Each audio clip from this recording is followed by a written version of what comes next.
महाभारत में ये प्रसंग उस समय का है जब पांडव पुत्र द्यूत क्रीड़ा के बाद वन में चले जाते हैं और कुंती विदुर के घर पर रहने लगती है। इस बात पर धृतराष्ट्र को बहुत क्रोध आता है और वह विदुर को कई प्रश्नों में घेर लेता है। विदुर कक्ष में आते ही धृतराष्ट्र और गांधारी को प्रणाम करते हैं और धृतराष्ट्र कहते हैं, लगता है तुम सूर्योदय होने की प्रतीक्षा ही कर रहे थे। इतनी सवेरे आने का कोई विशेष कारण है अनुज? तब विदुर कहते हैं कि आपका दर्शन ही स्वयं एक कारण है। तब धृतराष्ट्र कहते हैं, अच्छा, इसका मतलब है अब तुम कोई ऐसी बात कहने वाले हो जो कदाचित मुझे अच्छी नहीं लगने वाली। तब गांधारी कहती है, किंतु विदुर जब भी कुछ कहते हैं आर्यपुत्र आपके हित में ही होता है। तब धृतराष्ट्र कहते हैं, किंतु कड़वा वाक्य तो कड़वा ही होता है ना, और ये कड़वाहट अभी तक मेरे गले में अटकी हुई है कि भरत वंश की मर्यादा ने राजभवन में रहना स्वीकार नहीं किया है। उसे मुझसे कहीं अधिक विदुर पर भरोसा है। तब गांधारी कहती है कि जिस राजभवन में उसकी पुत्र वधू का इतना बड़ा अपमान किया गया हो, उसमें वह कैसे रह सकती थी आर्यपुत्र? मैं तो स्वयं ये नहीं समझ पा रही कि मैं कैसे इस राजभवन में रह सकती हूँ। द्रौपदी का वस्त्र मेरे वस्त्र का भाग था, भरत वंश की मर्यादा का भाग था। कुंती ने जो भी किया बहुत ही अच्छा किया है आर्यपुत्र। उसके स्थान पर यदि मैं होती तो मैं भी ऐसा ही करती। तब धृतराष्ट्र कहते हैं कि इन बातों का तात्पर्य तो यही हुआ ना कि मैं अकेला रह गया। मैं ये नहीं चाहता कि मेरे पुत्रों और मेरे अनुज के पुत्रों में युद्ध हो, क्योंकि युद्ध में जीतना तो कोई एक को ही है।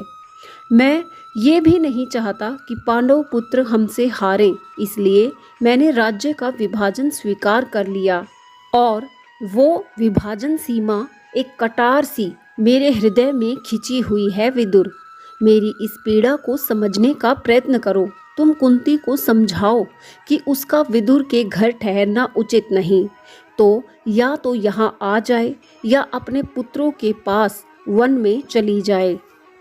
तब विदुर कहते हैं कि महाराज ऐसा ना कहें। धृतराष्ट्र कहते हैं, यदि वह तुम्हारे घर में रहेगी विदुर, तो हस्तिनापुर ये कभी नहीं भूल पाएगा कि पांडव वनों में भटक रहे हैं, और हस्तिनापुर के लिए ये भूल जाना ही उचित है।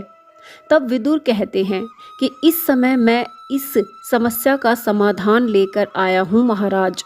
तब धृतराष्ट्र कहते हैं, क्या कुंती ने वन में जाने का निर्णय ले लिया है? तब विदुर कहते हैं, नहीं महाराज, भाभी जी अब कमज़ोर और बूढ़ी हो चुकी हैं। वनवास की कठिनाइयाँ उनसे नहीं झेली जा सकेंगी। तब धृतराष्ट्र पूछते हैं, तो फिर तुम क्या समाधान लेकर आए हो? तब गांधारी बीच में ही टोकते हुए कहती है कि विदुर को अपनी बात कहने का अवसर तो दीजिए आर्यपुत्र। तब धृतराष्ट्र कहते हैं कि तो बताओ क्या समाधान लेकर आए हो?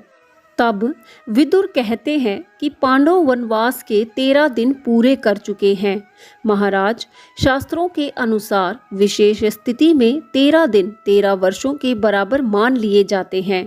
इसलिए महाराज, यदि आप अपने किसी दूत को भेजकर उन्हें यहाँ वापस बुलवा लें तो सब ठीक हो जाएगा।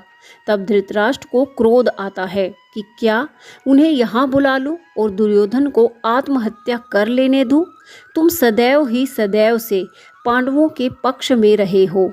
यदि वे तुम्हें इतने ही अच्छे लगते हैं तो जाओ, उन्हीं के पास चले जाओ। तब गांधारी कहती है, आर्यपुत्र ये क्या बोल रहे हैं? तब धृतराष्ट्र कहते हैं कि इससे पूछो ये मेरा महामंत्री है या उनका। अब जबकि मैंने युद्ध को 13 वर्ष पीछे धकेल दिया है, ये चाहता है कि मैं पांडु पुत्रों को वापस बुला लूं ताकि ये युद्ध मेरे मन के द्वार खटखटाता रहे। परंतु ऐसा नहीं होगा विदुर। धृतराष्ट्र को यहाँ पता नहीं चलता है कि विदुर दुखी मन से वहाँ से निकल गए हैं।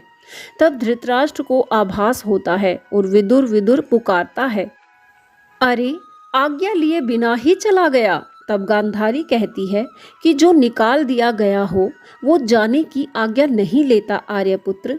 तब धृतराष्ट्र कहता है वो अवश्य ही पांडु पुत्रों के पास गया होगा। जाने दो, मैं उसके भरोसे पर राज नहीं कर रहा हूँ। और ये भी सुन लो गांधारी कि विदुर उन्हें लाख समझाए, परंतु मेरा प्रिय पुत्र युधिष्ठिर बहकावे में आकर शास्त्रों की आड़ नहीं लेगा। वो अपने वनवास को दिनों में नहीं नापेगा। वो 12 वर्ष का वनवास भी पूरा करेगा और 13वें वर्ष का अज्ञातवास भी। इस तरह धृतराष्ट्र अपने पुत्र दुर्योधन की तरह अपनी हठ पर कायम रहता है। विदुर के समझाने का उस पर कोई प्रभाव नहीं पड़ता है और विदुर को अपमानित करके हस्तिनापुर से भी निकाल देता है। विदुर जैसा विद्वान पुरुष भी धृतराष्ट्र को समझा नहीं पाए थे। लेकिन आप अपने जीवन में ऐसा ना करें। किसी की सलाह को अपने घमंड से नीचा ना दिखाएं। अगर वो आपके भले की बात करते हैं तो उन्हें पूरा सम्मान दें और उस सलाह पर पूरा मंथन करें। आपको ये कथा कैसी लगी? आपको इस कथा में कौन सा पात्र ज़्यादा अच्छा लगा? कमेंट बॉक्स में अपने कमेंट जरूर साझा करें और ऐसे ही ज्ञानवर्धक वीडियोस के लिए चैनल से जुड़े रहें और वीडियो को लाइक शेयर जरूर करें। जय श्री कृष्णा।